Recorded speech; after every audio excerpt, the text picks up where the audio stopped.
From the very beginning, I have argued that there is a party cartel in the Netherlands, a relatively closed caste of ideologically similar professional administrators who occupy the top ranks of the mainstream parties and who, in fact, divide all positions among themselves.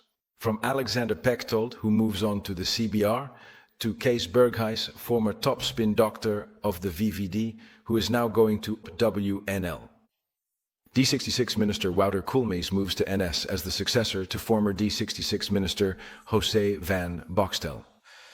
Christian van der Waal, former Nitrogen Minister, becomes chair of a trade association for mobility as the successor to party colleague Han ten Broeke. You can see that the cartel places its people everywhere.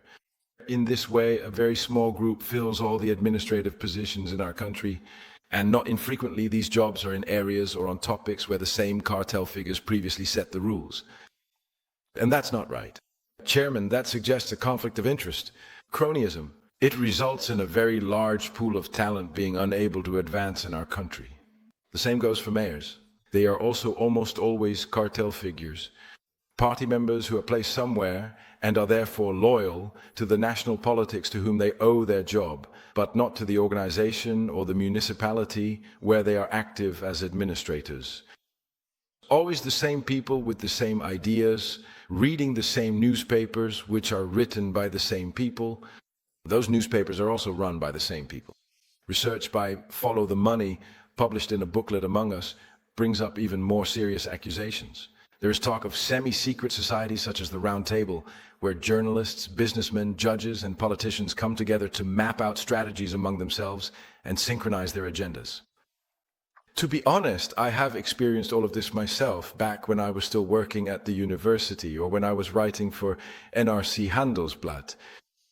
They are cliques of friends, networks of like-minded people who all help each other, cover for one another, and in doing so, hold back innovation and new ideas. Despite all the rhetoric about diversity, I am looking in particular at these government officials. Despite all the rhetoric about diversity, in reality, you only see diversity in terms of skin color or background. That is what people are focused on, but never when it comes to ideas or viewpoints. And that makes sense. I'm not going to argue here that I find it incomprehensible that this happens, or even that I wouldn't do the same if I were in a position of power.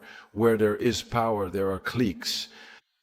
The whole point of a democracy is that at its core, it is a political framework or system specifically designed to make this human, to break this human occurrence, this human behavior. Of course, this is as old as political philosophy itself. Power corrupts. Where people have power, they want to increase it, to hold on to it. And that is a very logical and very understandable phenomenon.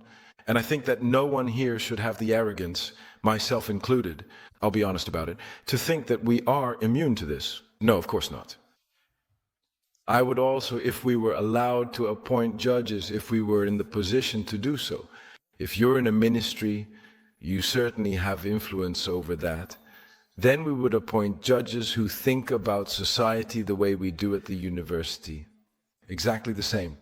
That was how it was where I worked at the university. We were an island, a besieged fortress in the middle of an ocean of left-wing to far-left academic staff, all of whom looked down on us, on Paul Kleiter and a few others who thought differently.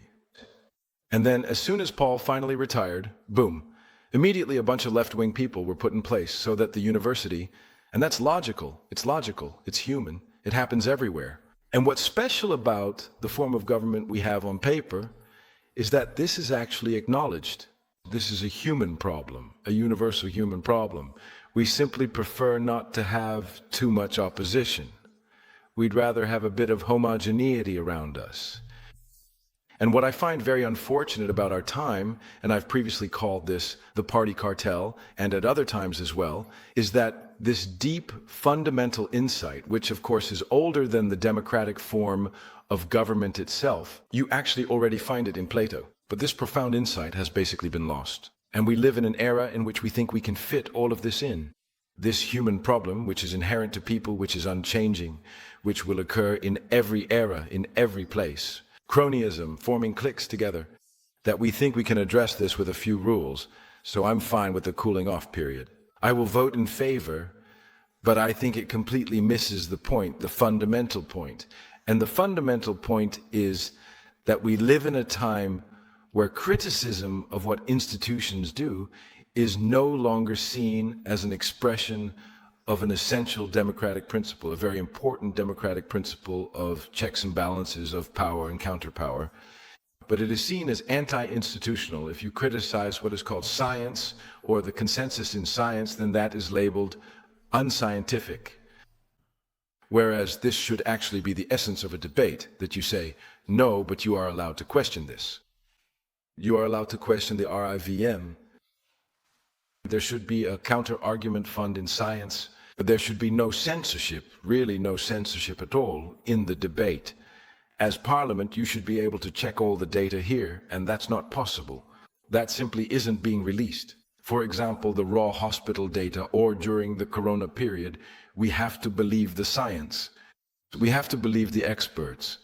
That is the real problem of integrity, the real integrity issue in our society, and I think the vast majority of people here are forgetting that.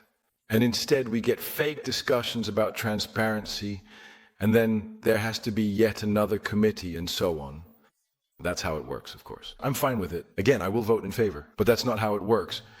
If someone isn't allowed to work in the same sector, then they just go work in another sector. And after 2 years, they end up moving back to that sector anyway, where everyone then... So we are fighting a real problem with a fake solution, and I don't think the real problem is even being acknowledged. The fact that the public has no trust in politics isn't so much because people move from one job to another, but because there is an ideological conflict between what the public wants on all the main issues and what the governing elite in the Netherlands believes.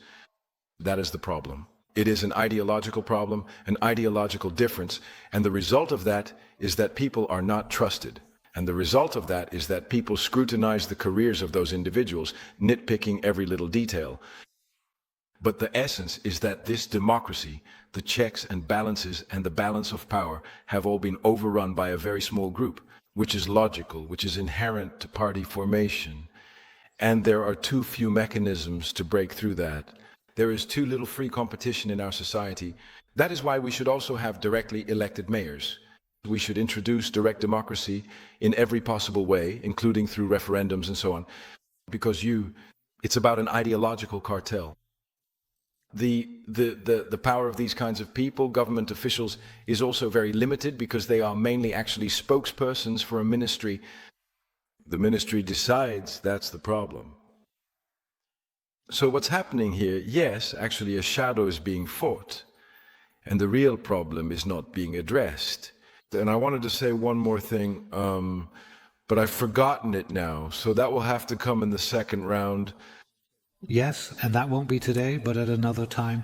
But thank you for your contribution. Now we will listen to Mr. Oh yes, well then let's just consider this as an interruption. Yes. I have this book with me because this is a book about democracy by Tocqueville, and I think he makes it very clear that power and counterpower are best organized through direct democracy. And that was indeed what I wanted to say, because you can draw a very interesting analogy with the free market. Socialists always think, and many liberals think so too, that the free market is important because it provides fairer outcomes or less fair outcomes. That's what a debate between the left and the right is sometimes about. But in my view, the most important aspect of a free market is that it makes competition possible. And specifically, that means competition in the area of businesses, but also competition in the area of ideas. That is what is missing in our society, and that is exactly what is not addressed by this bill. Even though the impulse to create such a law actually stems from a perceived problem regarding competition. There is no competition when the RIVM says, this is the situation with Corona, everyone falls in line. If the NPO says there is a climate problem, everyone falls in line. If the scientists at some universities say there is institutional racism somewhere or whatever. Everyone falls in line. If 3 economists say the euro is good for our economy, everyone falls in line. There is absolutely no concept of, hey, there could be a debate about this. Is this even true in our country? That is the real problem, and the rest is just a bit of symptom management. Thank you.